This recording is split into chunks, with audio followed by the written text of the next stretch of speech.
Shalom saudara-saudara, kita bersyukur kita boleh bertemu kembali di dalam PA Online GKA Immanuel Malang.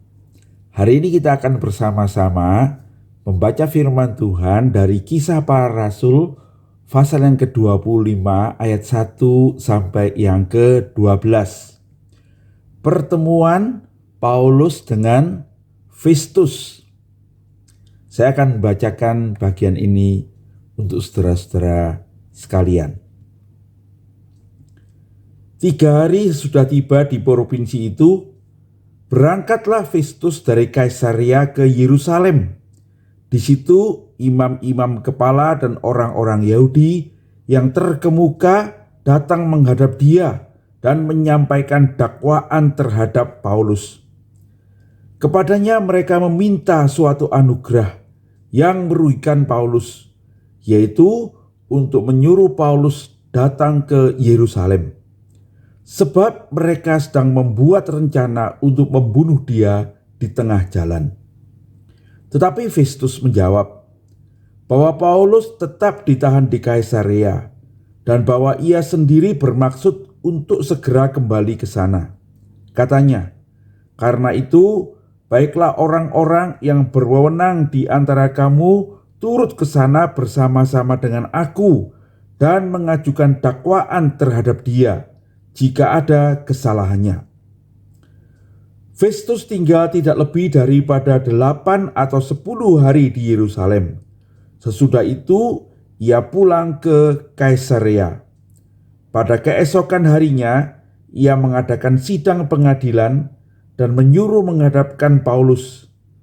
Sesudah Paulus tiba di situ, semua orang Yahudi yang datang dari Yerusalem berdiri mengelilinginya dan mereka mengemukakan banyak tuduhan berat terhadap dia yang tidak dapat mereka buktikan. Sebaliknya, Paulus membela diri. Katanya, "Aku sedikit pun tidak bersalah, baik terhadap hukum Taurat orang Yahudi maupun terhadap bait Allah atau terhadap Kaisar." Tetapi Festus yang hendak mengambil hati orang Yahudi menjawab Paulus, katanya, "Apakah engkau bersedia pergi ke Yerusalem supaya engkau dihakimi di sana di hadapanku tentang perkara ini?" Tetapi kata Paulus, "Aku sekarang berdiri di sini di hadapan pengadilan Kaisar, dan disinilah aku harus dihakimi. Sebab engkau sendiri tahu benar-benar, sedikit pun aku tidak berbuat salah terhadap orang Yahudi. Jadi, jika aku benar-benar bersalah dan berbuat sesuatu kejahatan yang setimpal dengan hukuman mati, aku rela mati. Tetapi jika apa yang mereka tuduhkan itu terhadap aku ternyata tidak benar, tidak ada seorang pun yang berhak menyerahkan aku sebagai suatu anugerah kepada mereka. Aku naik banding kepada Kaisar." Sesudah berunding dengan anggota-anggota pengadilan, Festus menjawab, "Engkau telah naik banding kepada Kaisar, jadi engkau harus pergi menghadap Kaisar." Berbahagia kita yang baca firman Tuhan, menyimpan dalam hati, belajar kebenarannya dan hidup di dalam kebenaran itu. Mari kita berdoa sebelum kita meneruskan PA kita. Terima kasih Tuhan, kami boleh bertemu kembali pada hari ini untuk belajar firman-Mu lagi. Tuntunlah kami dengan kebenarannya, dan kiranya melalui kebenaran itu kami dibawa dekat kepada hati-Mu, mengenali kuasa-Mu, mengenali penyertaan-Mu, mengenali kehendak-Mu, dan biarlah seperti Paulus kami belajar untuk taat kepada pimpinan dan tuntunan Tuhan. Berkati ya Tuhan apa yang akan kami renungkan dengan singkat, dan kiranya Engkau yang menuntun kami dalam seluruh kebenaran-Mu. Di dalam nama Yesus Juru Selamat kami yang hidup kami berdoa. Amin. Nah saudara-saudara, pada PA yang lalu kita belajar bagaimana setelah 2 tahun Paulus ada di Kaisarea, maka gubernur yang menjadi penguasa daerah Yudea itu diganti dari Felix kepada Festus. Nah, Festus ini adalah gubernur Roma di Yudea yang nama lengkapnya itu Porcius Festus, yang memerintah sangat singkat sebetulnya di Yudea, yaitu tahun 59 sampai 62 Masehi. Jadi sekitar 3 tahun saja, dan sejarah kemudian mencatat dia meninggal dan digantikan oleh gubernur yang lain. Nah, saudara-saudara, dikatakan di dalam ayat 1, 3 hari sesudah ia tiba di provinsi itu, yaitu di Kaisarea, Festus itu berangkat ke Yerusalem. Maksudnya adalah dia akan bertemu dengan orang-orang Yahudi yang waktu itu menjadi masyarakat yang sangat kuat pengaruhnya di daerah Yudea itu dan sekitarnya, dan kemudian dia berusaha untuk membangun hubungan dengan mereka. Nah, Festus ini dikenal sebagai seorang yang pandai, seorang yang administratif, dan seorang yang mampu mengendalikan pemerintahan Roma di daerah Yudea itu dengan baik. Menarik sekali bagaimana dia segera memulai pemerintahannya dengan membangun hubungan dengan orang-orang yang penting di dalam masyarakat yang dipimpinnya. Dia pergi ke Yerusalem, dia bertemu dengan imam-imam kepala dan orang-orang Yahudi yang terkemuka. Nah, saudara-saudara, dalam pertemuan itu langsung orang-orang Yahudi itu menyampaikan permohonan mereka supaya Festus itu membawa Paulus datang ke Yerusalem untuk diadili di tengah-tengah mereka, sebab mereka menuduh Paulus itu adalah seorang yang mendatangkan kekacauan di tengah-tengah masyarakat mereka, melawan kaisar, dan mengkhianati adat istiadat orang Yahudi. Nah, saudara-saudara, Lukas mencatat bahwa sesungguhnya mereka sudah merencanakan apa yang sudah mereka rencanakan juga 2 tahun sebelumnya, yaitu ada sekelompok orang akan membunuh Paulus sementara dia dalam perjalanan. Jadi akan diadakan pencegatan, pembegalan begitu, dan kemudian mereka membunuh Paulus. Tetapi Festus ini lebih memilih untuk melakukan pengadilan itu di Kaisarea, karena nampaknya dia ingin menegakkan bahwa pusat pemerintahan Roma itu di Kaisarea. Ya, karena itu dia berkata pada orang-orang Yahudi itu, Paulus ada di Kaisarea, dan aku akan segera kembali ke sana, dan di sanalah aku akan menghakimi sebagai seorang gubernur di Yudea. Nah, karena itu baiklah kalian yang punya wewenang untuk mendakwa Paulus pergi bersama-sama dengan aku, ya, dan kemudian mengadakan pengadilan di Kaisarea. Dan kemudian dicatat Festus itu tinggal 8 sampai 10 hari saja di Yerusalem, dan kemudian dia bersama-sama dengan para pemimpin agama dan orang-orang Yahudi itu pergi ke Kaisarea, dan kemudian segera mengadakan pengadilan di mana Paulus diperhadapkan pada mereka. Nah, saudara-saudara, sekali lagi dalam sidang itu, seperti yang kita sudah belajar dari apa yang mereka tuduhkan kepada Felix, saya tidak tahu apakah mereka tetap membawa seorang orator, tapi nampaknya sekali ini tidak. Mereka kemudian meminta Festus untuk menyerahkan Paulus kepada mereka. Tetapi Paulus sekali lagi membela diri. Katanya di dalam ayat 8, aku sedikit pun tidak bersalah, baik terhadap hukum Taurat orang Yahudi maupun terhadap bait Allah ataupun kepada Kaisar. Dan Lukas mencatat bahwa tuduhan-tuduhan itu kemudian tidak dapat mereka buktikan sehingga Festus tidak bisa mengambil keputusan. Barangkali maksudnya justru Festus melihat apa yang dituduhkan kepada Paulus ini sama sekali tidak berdasar untuk menghukum Paulus dalam hukuman pemerintahan Romawi. Karena itu kemudian dia bermaksud untuk membiarkan Paulus itu diadili di hadapan orang-orang Yahudi. Karena tuduhan-tuduhan itu nampaknya lebih kepada masalah adat istiadat orang Yahudi dan kepercayaan mereka. Tetapi karena dia tahu Paulus ini seorang Romawi, maka dia wajib untuk memberikan pengadilan yang adil.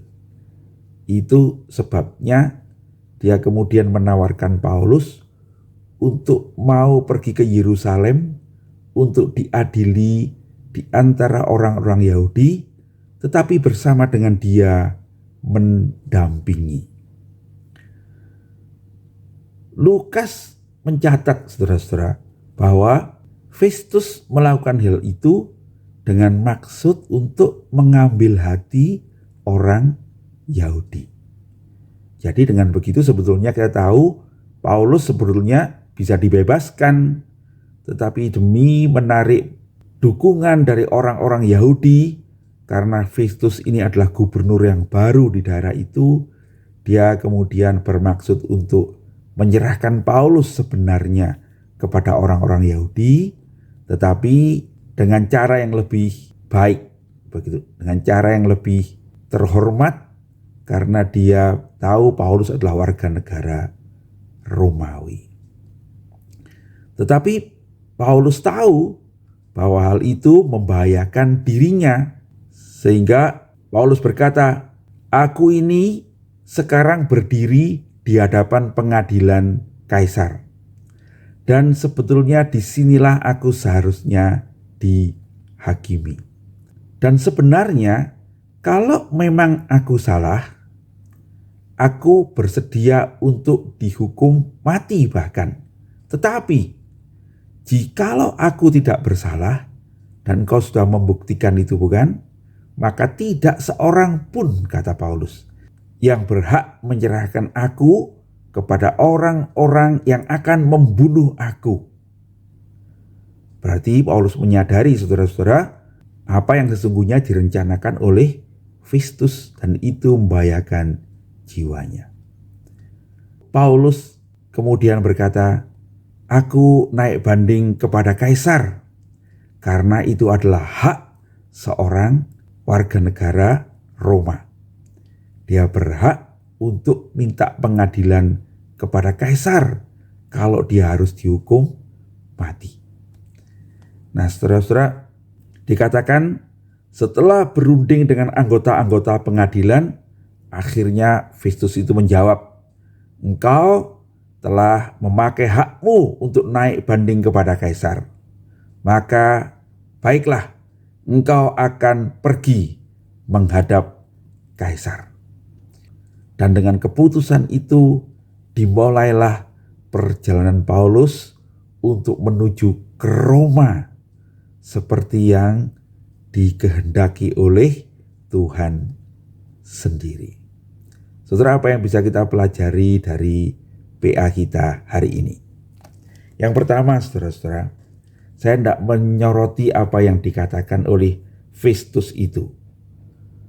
Untuk mengambil hati mereka, dia bermaksud menyerahkan Paulus itu kepada orang-orang Yahudi. Saudara, menarik ya, perkataan ini muncul 3 kali ya di dalam pasal 24 ayat 27 bagian yang terakhir, pasal 25 ayat yang ketiga, dan pasal 25 ayat yang ke-9 untuk menyenangkan hati mereka. Nah, saudara-saudara, pada ayat 27 itu adalah apa yang dilakukan oleh Felix. Dan pada pasal 25 itu adalah itu juga yang dilakukan oleh Festus, ya. Di ayat 3 itu dikatakan kepadanya mereka meminta suatu anugerah yang merugikan Paulus, yaitu untuk menyuruh Paulus datang ke Yerusalem. Meminta suatu anugerah. Itu sesungguhnya maksudnya adalah meminta supaya menyenangkan hati mereka. Nah, begitu saudara-saudara ya. Dan itu yang kemudian dilakukan Festus setelah dia di Kaisarea untuk menyenangkan hati orang Yahudi. Dia bermaksud menyerahkan Paulus kepada mereka di Yerusalem. Nah, saudara-saudara, menyenangkan hati orang itu merupakan pergumulan kita semua. Ketika kita berada dalam suatu lingkungan, kita berusaha beradaptasi dengan lingkungan itu, kita cenderung menyenangkan hati orang. Ketika kita memimpin, seringkali kita berusaha juga menyenangkan hati orang-orang yang kita pimpin. Ketika kita bekerja pada orang, kita juga seringkali berusaha untuk menyenangkan hati tuan-tuan kita itu. Saudara-saudara, itu juga adalah pergumulan kita sebagai orang-orang percaya. Menyenangkan hati orang yang kadangkali harus berhadapan dengan menyenangkan hati Tuhan. Saudara-saudara, Lukas itu mencatat bahwa menyenangkan hati orang itu seringkali kemudian menutupi ketidakadilan. Karena menyenangkan hati orang itu bisa dalam arti menyenangkan orang yang berkuasa atau mayoritas. Bukan lagi memenangkan kebenaran, tetapi mengikuti apa yang menguntungkan untuk saya. Saudara-saudara, itu selalu terjadi dalam hidup kita. Dan kita berhadapan dengan itu semua. Nah, saudara-saudara, dalam hal inilah kita harus belajar dari Paulus. Bagaimana dia selalu berpegang pada kebenaran. Pada bagian ini kita belajar tentang keberanian dan ketenangan Paulus. Paulus memperhatikan situasi yang membahayakan nyawanya. Dia dengan bijaksana, dengan cerdik, memakai kesempatan yang ada untuk bisa menyelamatkan dirinya, yaitu dengan menggunakan hak-hak yang dia punya sebagai seorang warga negara Romawi. Tetapi lebih daripada itu, sesungguhnya Paulus itu menggunakan hak itu bukan untuk menyelamatkan dirinya, tetapi dengan maksud untuk menyelesaikan nubuat yang diberitahukan Tuhan kepadanya tentang perjalanan penginjilan, tentang perjalanan hidupnya. Dia mengarahkan dirinya kepada Roma seperti yang dia dengar dari Tuhan sendiri ketika dia di penjara, seperti yang kita baca dalam Kisah Para Rasul pasal 23 ayat 11 itu. Ketika Tuhan mengatakan, apa yang kau lakukan di Yerusalem ini, engkau juga harus melakukannya di Roma, yaitu memberitakan Injil keselamatan di dalam Yesus Kristus Tuhan. Saudara-saudara, biarlah kita juga memperhatikan itu. Biarlah kita bukan hanya hidup untuk menyelamatkan diri, untuk mendapatkan keuntungan, tapi mari kita selalu mencari apa yang Tuhan inginkan kita lakukan. Dan biarlah dengan begitu hidup kita berarti dan seperti Paulus menjadi berkat sampai kepada kita 2000 tahun kemudian. Kiranya demikian hidup kita menjadi berkat bagi orang-orang di sekitar kita, bahkan anak cucu kita, bahkan nanti orang-orang yang mengenal nama kita bertahun-tahun kemudian. bagaimana hidup kita itu boleh memuliakan nama Tuhan, menuntun mereka pada jalan keselamatan. Dan terakhir saudara-saudara, kita belajar dari bagian ini bagaimana Tuhan sendiri, yaitu Roh Kudus, memakai semua situasi, memakai semua keadaan, memakai semua orang-orang di sekitar kita untuk menolong kita, untuk menuntun kita menyelesaikan tugas yang Tuhan berikan kepada kita. Jikalau kita taat pada kehendak-Nya, jikalau kita selalu mencari perkenanannya, maka Tuhan, saudara-saudara, akan melindungi kita dari segala yang jahat. Tuhan akan memakai bahkan situasi-situasi yang buruk untuk mendatangkan keselamatan bagi kita dengan satu tujuan, supaya kita menyelesaikan tugas kita di dunia ini, menyelesaikan kehendak-Nya di dalam diri kita.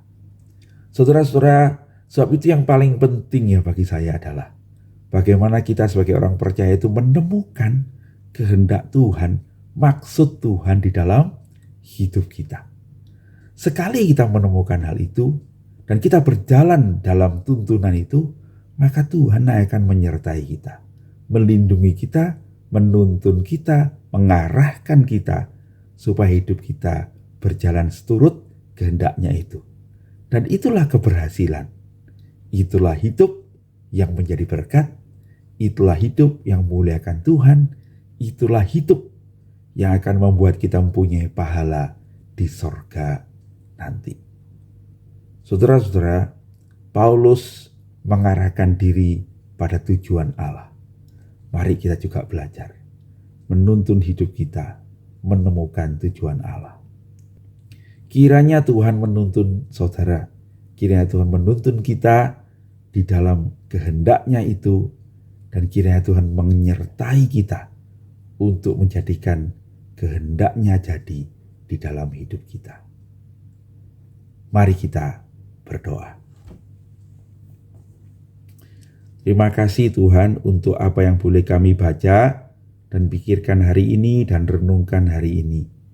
Tuntunlah kami sekarang untuk mengenali kehendak-Mu dalam hidup kami, dan tuntunlah kami berjalan bersama-Mu, menjadi berkat bagi sama kami, memuliakan nama-Mu, berjalan di dalam kehendak-Mu sampai kami semua pulang ke rumah yang kekal. Sertailah kami ya Tuhan, kami berdoa dan mengucap syukur di dalam Yesus Kristus Tuhan dan Juru Selamat kami yang hidup. Amin. Demikian PA kita hari ini. Tuhan Yesus memberkati. Kita nanti boleh bertemu mendiskusikannya di dalam Zoom meeting GKI Immanuel jam 6 sore.